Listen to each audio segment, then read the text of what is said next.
ನೀವೇನಾದ್ರೂ ಸಣ್ಣ ಪುಟ್ಟ ಕೆಲಸ ಮಾಡ್ತಿದ್ದೀರಾ? ಅದ್ರಲ್ಲಿ ನಿಮ್ಗೆ ಸಂಬಳ ಸಾಕಾಗ್ತಿಲ್ವಾ? ಇನ್ಕಮ್ ಏನು ಬರ್ತಿಲ್ವಾ? ಬರೋ ಸಂಬಳದಲ್ಲಿ ಜೀವನ ನಡ್ಸಕ್ ಆಗ್ತಿಲ್ವಾ? ಸೈಡ್ ಬಿಸ್ನೆಸ್ ಮಾಡಿ ಇನ್ಕಮ್ ಗಳಿಸೋ ಆಸೆ ಇದೆನಾ? ಹಾಗಾದ್ರೆ ಚಿಂತೆ ಬಿಟ್ಬಿಡಿ, ರಿಯಲ್ ಎಸ್ಟೇಟ್ ಬಿಸ್ನೆಸ್ಗೆ ಬನ್ನಿ. ಬಿಡುವಿನ ಸಮಯದಲ್ಲಿ ಇನ್ಕಮ್ ಜೊತೆಗೆ ಲಕ್ಷ ಲಕ್ಷ ಸಂಪಾದನೆ ಮಾಡಿಕೊಳ್ಳಿ. ನಿಮ್ ಜೀವನದಲ್ಲಿ ರಿಯಲ್ ಎಸ್ಟೇಟ್ ಹೊಸ ತಿರುವು ಕೊಡುತ್ತೆ. ರಿಯಲ್ ಎಸ್ಟೇಟ್ ಉದ್ಯಮದಲ್ಲಿ ಹೆಸರುವಾಸಿಯಾದ SR ಡೆವಲಪರ್ ಜೊತೆಗೆ ಕೈ ಜೋಡಿಸಿ. SR ಡೆವಲಪರ್ ಅವರು ಲೇಔಟ್ ನಿರ್ಮಾಣ ಮಾಡಿ ಸೈಟ್ ಸೆಲ್ಲಿಂಗ್ ಅಲ್ಲಿ ನಂಬರ್ 1 ಸರ್ವಿಸ್ ಕೊಡ್ತಾರೆ. ಡಾಕ್ಯುಮೆಂಟ್ ಪರ್ಫೆಕ್ಟ್ ಇರುತ್ತೆ, ನಿಮ್ ದುಡ್ಡಿಗೆ ಗ್ಯಾರಂಟಿ ಇರುತ್ತೆ, ನಿಮ್ ಫ್ಯೂಚರ್ ಸಹ ಚೆನ್ನಾಗಿರುತ್ತೆ. ಇವರ ಲೇಔಟ್ಗಳು ಇರುವ ಸ್ಥಳ ಲಿಂಗಸ್ಕೂರು, ಮಾನ್ವಿ, ಹಟ್ಟಿ, ಕವಿತಾಳ ಹಾಗೂ ಶಹಾಪುರ. ನೀವು ಯಾವ ಲೊಕೇಶನ್ ಆದ್ರೂ ಕೆಲಸ ಮಾಡಬಹುದು. ಒಂದು ಕರೆ ಮಾಡಿ ಅಥವಾ ಕಚೇರಿಗೆ ಭೇಟಿ ನೀಡಿ. ನೀವು ಒಳ್ಳೆ ಉದ್ಯಮದಲ್ಲಿ ಭಾಗಿಯಾಗಿ ನಿಮ್ಮ ಲೈಫ್ ನ ಲೀಡ್ ಮಾಡ್ಕೊಳ್ಳಿ.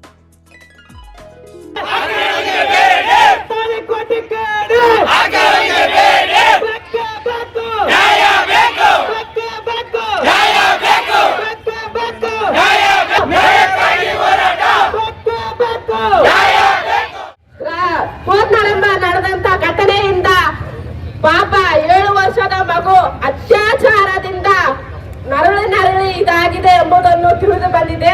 ಈ ಒಂದು ಘಟನೆ ತಂದೆ ತಾಯಿ ಗೊತ್ತಿದ್ರು ಮತ್ತೆ ಕಾಲೇಜಿಗೆ ಕಳ್ಸಕ್ ಆಗೋದಿಲ್ಲ. ಎಲ್ಲಿಯಪ್ಪ ನನ್ನ ಮಗಳು ಮತ್ತೆ ಆ ತರ ಆಗುತ್ತೆ ಅನ್ನೋ ಭಯದಿಂದ ಹೆಣ್ಣು ಮಗುಳನ್ನು ಓದಿಸೋದನ್ನೇ ಬಿಟ್ಟು ಬಿಡಿಸ್ತಾರೆ. ಈ ಒಂದು ಅತ್ಯಾಚಾರವನ್ನು ಮಾಡಿದಂತ ದ್ರೋಹಿಗೆ ಅದು ಗಲ್ಲಿಗೇರಿಸಲೇಬೇಕೆಂದು ನಾನು ಕೇಳಿಕೊಳ್ಳುತ್ತೇನೆ. ಆ ಒಂದು ಹೆಣ್ಣು ಮಗುವನ್ನು ಎಷ್ಟು ಬಲದಿಂದ ಕಳಿಸಿದ್ದಾರೆ, ಆ ಒಂದು ತಂದೆ ತಾಯಿಗೆ ಎಷ್ಟು ನೋವಾಗಿರುತ್ತೆ ಎಂಬುದನ್ನು ನಾವು ಊಹಿಸಬಲ್ಲದು.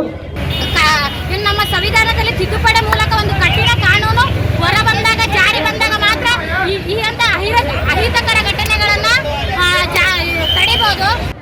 ಇದು ನನ್ನ ಮನೆಯಲ್ಲ, ಪ್ರತಿಯೊಂದು ಮನೆಯಲ್ಲಿ ಹೆಣ್ಣು ಮಗಿದೆ ಬಂಧುಗಳೇ. ನನ್ನ ಮಗಳಿಗೆ ಆಗಿದೆ ಅಂತ ಹೇಳಿ ಬರಬೇಕಾಗಿತ್ತು. ಇಲ್ಲಿ ಬರ್ತಕ್ಕಂಥ ಯಾರು ರಾಜಕಾರಣಿ ವ್ಯಕ್ತಿಗಳಿಲ್ಲ, ಯಾವ ಒಬ್ಬ ರಾಜಕೀಯ ವ್ಯಕ್ತಿಗಳು ಬಂದಿಲ್ಲ ಇಲ್ಲಿ. ಹಂಗಾಗಿ ಇದಕ್ಕೆ ನಾವು ಸುದ್ದಾಗಬೇಕು ಮೊದಲು. ಪಟ್ಟಣದ ಬಸವ ವೃತ್ತದಲ್ಲಿ ಜನಪರ ಸಂಘಟನೆಗಳ ಒಕ್ಕೂಟ ಮಾನ್ವಿ ಹಾಗೂ ವಿವಿಧ ಪ್ರಗತಿಪರ ಸಂಘಟನೆಗಳು ಹಾಗೂ ವಿವಿಧ ಶಾಲೆಗಳ ವಿದ್ಯಾರ್ಥಿಗಳ ವತಿಯಿಂದ ಬಸವ ವೃತ್ತದಲ್ಲಿ ಮದ್ದಂಗುಡ್ಡಿ ಗ್ರಾಮದ ಅಪ್ರಾಪ್ತ ಬಾಲಕಿಯ ಮೇಲೆ ನಡೆದಿರುವ ಅತ್ಯಾಚಾರ ಖಂಡಿಸಿ ಅತ್ಯಾಚಾರ ಆರೋಪಿಗೆ ಕಠಿಣ ಶಿಕ್ಷೆ ನೀಡಬೇಕು ಹಾಗೂ ಪೋತಾಳ ಗ್ರಾಮದ ವಿದ್ಯಾಭಾರತಿ ಶಾಲೆಯ ಆಡಳಿತ ಮಂಡಳಿಯ ಮೇಲೆ ಕಠಿಣ ಕಾನೂನು ಕ್ರಮ ಕೈಗೊಳ್ಳಬೇಕು ಎಂದು ಒತ್ತಾಯಿಸಿ ರಸ್ತೆ ತಡೆ ಪ್ರತಿಭಟನೆ ನಡೆಸಿ ಮುಖ್ಯಮಂತ್ರಿಗಳಿಗೆ ತಹಸೀಲ್ದಾರ್ ರಾಜು ಪಿರಂಗಿಯವರ ಮೂಲಕ ಮನವಿ ಸಲ್ಲಿಸಿ ಮಲ್ಲೇಶ್ ಮಾಚನೂರು ವಕೀಲರು ಮಾತನಾಡಿದರು. ತಾಲೂಕಿನ ಪೋತ್ನಾಳ ಗ್ರಾಮದ ವಿದ್ಯಾಭಾರತಿ ಶಾಲೆಯ ಆಡಳಿತ ಮಂಡಳಿಯವರು ಶಾಲೆಯ ವಿದ್ಯಾರ್ಥಿಗಳಿಗೆ ಸರಿಯಾದ ಭದ್ರತೆ ನೀಡುತ್ತಿಲ್ಲ ಎನ್ನುವುದಕ್ಕೆ ಶಾಲೆಯ 2ನೇ ತರಗತಿ ಅಭ್ಯಾಸ ಮಾಡುತ್ತಿರುವ 7 ವರ್ಷದ ವಿದ್ಯಾರ್ಥಿನಿಯನ್ನು ಪಾಲಕರ ಅನುಮತಿ ಇಲ್ಲದೆ ಆರೋಪಿ ಶಿವನ್ ಗೌಡರೊಂದಿಗೆ ಕಳುಹಿಸಿರುವುದರಿಂದ ಆ ವಿದ್ಯಾರ್ಥಿನಿಯ ಮೇಲೆ ಅತ್ಯಾಚಾರವಾಗುವುದಕ್ಕೆ ಪರೋಕ್ಷವಾಗಿ ಶಾಲೆಯ ಆಡಳಿತ ಮಂಡಳಿಯೇ ಕಾರಣವಾಗಿದ್ದು, ಕೂಡಲೇ ಪೋತ್ನಾಳ ಗ್ರಾಮದ ವಿದ್ಯಾಭಾರತಿ ಶಾಲೆಯ ಪರವಾನಗಿಯನ್ನು ರದ್ದುಪಡಿಸಬೇಕು ಹಾಗೂ ಶಾಲೆಯ ಆಡಳಿತ ಮಂಡಳಿಯವರ ಮೇಲೆ ಅಗತ್ಯ ಕಾನೂನು ಕ್ರಮ ಕೈಗೊಳ್ಳಬೇಕು. ಅತ್ಯಾಚಾರಕ್ಕೆ ಒಳಗಾಗಿರುವ ವಿದ್ಯಾರ್ಥಿನಿಯ ಭವಿಷ್ಯದ ದೃಷ್ಟಿಯಿಂದ ಖಾಸಗಿ ಶಿಕ್ಷಣ ಸಂಸ್ಥೆ ವತಿಯಿಂದ ಬಾಲಕಿ ಹಾಗೂ ಪಾಲಕರ ಜಂಟಿ ಖಾತೆಯಲ್ಲಿ 25 ಲಕ್ಷ ಪರಿಹಾರ ಜಮಾ ಮಾಡಬೇಕು ಹಾಗೂ ಸರ್ಕಾರದಿಂದ 1 ಕೋಟಿ ಪರಿಹಾರ ನೀಡಬೇಕು ಹಾಗೂ ಮುಂದೆ ಸರ್ಕಾರಿ ನೌಕರಿ ನೀಡಬೇಕು. ಅತ್ಯಾಚಾರ ಆರೋಪಿ ಶಿವನ್ ಗೌಡ ಮೇಲೆ ಶೀಘ್ರ ವಿಚಾರಣೆ ನಡೆಸಿ ಕಠಿಣ ಕಾನೂನು ಕ್ರಮ ಕೈಗೊಳ್ಳಬೇಕು. ತಾಲೂಕಿನಲ್ಲಿನ ಶಿಕ್ಷಣ ಸಂಸ್ಥೆಗಳಲ್ಲಿ ವಿದ್ಯಾರ್ಥಿಗಳಿಗೆ ಯಾವುದೇ ರಕ್ಷಣೆ ಭದ್ರತೆ ಇಲ್ಲದೆ ಇರುವುದರಿಂದ ವಿದ್ಯಾರ್ಥಿಗಳ ಪಾಲಕರು ಆತಂಕ ಪಡುವಂತಾಗಿದೆ. ಮಾನ್ವಿ ಪಟ್ಟಣದ ಲೊಯೋಲಾ ಸಂಸ್ಥೆಯ ಶಾಲಾ ವಾಹನ ಅಪಘಾತಕ್ಕೆ ಸಂಬಂಧಿಸಿದಂತೆ ಇದುವರೆಗೂ ಸಂಸ್ಥೆಯ ಮೇಲೆ ಪ್ರಕರಣ ದಾಖಲಿಸದೇ ಇರುವುದು ಪೊಲೀಸ್ ಇಲಾಖೆ ಹಾಗೂ ಶಿಕ್ಷಣ ಇಲಾಖೆಯ ಮೇಲೆ ಅನುಮಾನ ಮೂಡಿಸುವಂತಿದೆ ಎಂದು ತಿಳಿಸಿದರು. Grade 2 tahsildar Abdul Wahid, BEO Chandrashekar D ರವರಿಗೆ ಮನವಿ ಸಲ್ಲಿಸಲಾಯಿತು. ಮಾತೃ ತಾಲೂಕಿನಲ್ಲಿ ಇವತ್ತಿಂತ ಪೈಶಾಚಿಕ ಕೃತ್ಯ ನಡೆದಿದೆ. ಆ ಪೈಶಾಚಿಕ ಕೃತ್ಯ ನಡೆಯಲು ಕಾರಣೀಭೂತರಾಗಿರ್ತಕ್ಕಂಥ ಆ ಶಾಲಾ ಆಡಳಿತ ಮಂಡಳಿಯವರು ಇದಕ್ಕೆ ನೇರ ಹೊಣೆಗಾರರಂತ ಈ ಸಂದರ್ಭದಲ್ಲಿ ನಾನು ಇಚ್ಛೆ ಪಡ್ತೀನಿ. ಹೆಂಗೆ ಅಂತಂದ್ರೆ, ಆ ಶಾಲೆಗೆ ಯಾವುದೇ ಒಂದು ಶಾಲೆಗೆ ಮಾನ್ಯತೆ ನೀಡಬೇಕಾದ್ರೆ ಮಾನ್ಯ ಅಧಿಕಾರಿಗಳು DDP ಆಗಿರ್ಬೋದು ಮತ್ತು BO ಸಾಹೇಬ್ ಆಗಿರ್ಬೋದು, ಆ ಶಾಲಾ ಕೊಠಡಿಗಳಿದ್ದಾವ, ಅಲ್ಲಿ ಶೌಚಾಲಯ ವ್ಯವಸ್ಥೆ ಇದೆನಾ, ಅಲ್ಲಿ ವಾಚ್ಮನ್ ಇದಾರ, ಆಮೇಲೆ CCTV ಇದೆನಾ ಅಂತಂದ್ಕೊಂಡು ವೆರಿಫಿಕೇಶನ್ ಮಾಡಿ ಇನ್ಸ್ಪೆಕ್ಷನ್ ಮಾಡಿ ಅಲ್ಲಿ ಮಾನ್ಯತೆಯನ್ನು ಕೊಡ್ಬೇಕಾಗಿದೆ. ಆದ್ರೆ ಇಲ್ಲಿ ಎಂಜಿನ್ ಕಾಸ್ಗೆ ಕೈ ಹೊಡ್ತಿರ್ತಕ್ಕಂಥ ಅಧಿಕಾರಿಗಳು ಮತ್ತು ಭ್ರಷ್ಟ ಅಧಿಕಾರಿಗಳ ಆ ಶಾಲೆಗೆ ಮಾನ್ಯತೆಯನ್ನ ನೀಡಿದ್ದಾರೆ. ಈ ರಾಜ ತಾಳಿಕೋಟೆ ಅಲಿಯಾಸ್ ರಾಜಾ ಸಾಬ್ ಎನ್ನುವ ವ್ಯಕ್ತಿ ಇವನು ಬರೀ ಇಂತಹ ದಂಧೆಗಳನ್ನ ಮಾಡ್ಕೊಂಡು ಬಂದು ಇವತ್ತು ಮಾನ್ವಿ ತಾಲೂಕಿನಾದ್ಯಂತ ವಿಷ ಬಿತ್ತುವಂತ ಕೆಲಸಗಳನ್ನ ಮಾಡಿದ್ದಾನೆ. ಇದರಲ್ಲಿ ನೇರ ಸಹ ಈ ರಾಜ ತಾಳಿಕೋಟೆ ಮತ್ತು ವ್ಯವಸ್ಥಾಪಕ ಆಗಿರ್ತಕ್ಕಂಥ ಆತನ ಮ್ಯಾನೇಜರು. ಇಲ್ಲಿ ಆ ಶಾಲೆಗೆ ಹೋಗಿ ನೋಡಿದಂತ ಸಂದರ್ಭದಲ್ಲಿ ನಾವು ಈ ಶಾಲೆಗೆ ಹೋದ ಸಂದರ್ಭದಲ್ಲಿ CCTV ಇಲ್ಲ, ಕಾಂಪೌಂಡ್ ಸರಿಯಾಗಿಲ್ಲ, ಶಾಲಾ ನಿರ್ಮಾಣ ಹಂತದಲ್ಲಿದೆ, ಆಮೇಲೆ ವಾಚ್ಮ್ಯಾನ್ ಇಲ್ಲ, ಸೆಕ್ಯೂರಿಟಿ ಇಲ್ಲ, ಆಮೇಲೆ ಅಲ್ಲಿ ಯಾವುದೇ ಸುಸಜ್ಜಿತ ವ್ಯವಸ್ಥೆಗಳೇ ಇಲ್ಲ ಅಲ್ಲಿ. ಆಮೇಲೆ ಹೆಣ್ಮಕ್ಳಿಗೆ ಶೌಚಾಲಯನೇ ಇಲ್ಲ. ಯಾವುದೇ ಒಬ್ಬ ಹೆಣ್ಮಕ್ಳು ನಮ್ಮ ತಂಗಿ ಆಗಿರ್ಬೋದು, ಅಮ್ಮ ಆಗಿರ್ಬೋದು, ಇನ್ನೊಬ್ರು ಶೌಚಾಲಯ ಮಾಡಕ್ ಹೋಗ್ಬೇಕಂದ್ರೆ ಬಯಲಲ್ಲೇ ಶೌಚಾಲಯ ಮಾಡುವಂತ ಸ್ಥಿತಿ ಆ ಶಾಲೆಯಲ್ಲಿ ನಿರ್ಮಾಣ ಆಗಿದೆ.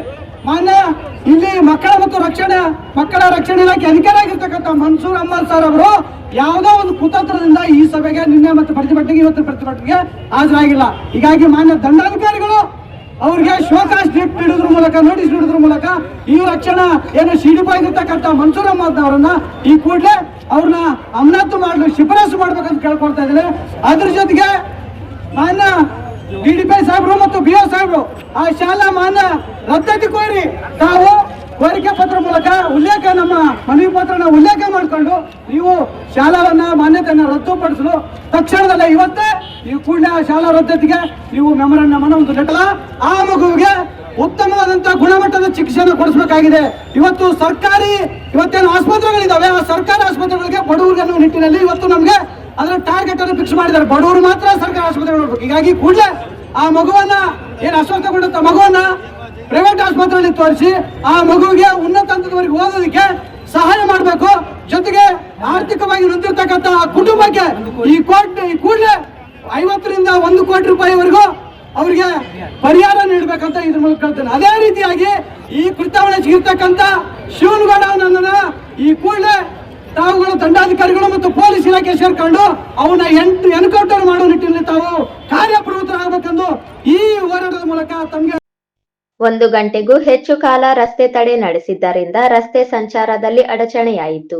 ಭೀಮಸೇನ ಕರ್ನಾಟಕ ರಾಜ್ಯ ಕಾರ್ಯದರ್ಶಿ ಪ್ರಶಾಂತ್ ಜಗಿರಪನ್ನೂರು, ಜನಸೇವಾ ಫೌಂಡೇಶನ್ ರಾಜ್ಯಾಧ್ಯಕ್ಷರಾದ ಜಾವೇದ್ ಖಾನ್, ರೈತ ಸಂಘದ ಹೊಳೆಯಪ್ಪ ಉಟಕನೂರು, ಚಂದ್ರ ಜಗ್ಲಿ, ಕೆಆರ್ಎಸ್ ಪಕ್ಷದ ಪಂಪಾಪತಿ ಹಡಪದ್, ರಮೇಶ್ ನಾಯಕ್, ಲಕ್ಷ್ಮಣ ಜಾನೆಕಲ್, ಯಲ್ಲಪ್ಪ ಉಟಕನೂರು ಸೇರಿದಂತೆ ವಿವಿಧ ಸಂಘಗಳ ಮುಖಂಡರು ಇದ್ದರು.